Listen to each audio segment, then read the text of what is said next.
Bueno, Stephen King idazleak laudoria handiak egin dizkio liburu honi, eta esan omen du, irakurtzen hasi eta ezin utzi den liburu horietako bat dela.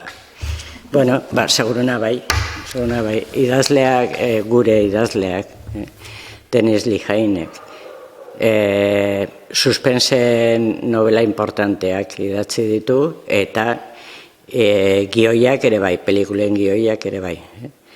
Eta nik esango nuke, nik adibidez bere bi pelikula famatuenetako ikusi ditut, famatuenetakoak, Mr. River eta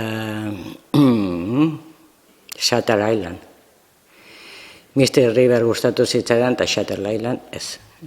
Eta hau, liburu hau, uste dela onenetakoa. Edo nik ezagutzen ditudan testu eta pelikuletan. Suspense bizi-biziko liburua da, ama batek alaba galdu du, edo alaba desagertu zaio, eta orduan bilaketa horren historia da.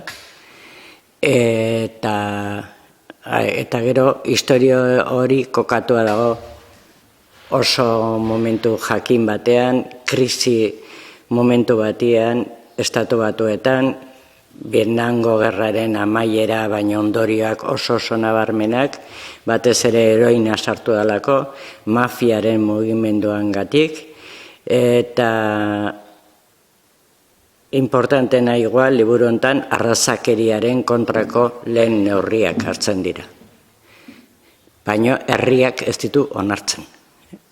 Orduan, hori dana da liburu hau, eta uste dut merezi dula irakurtzea.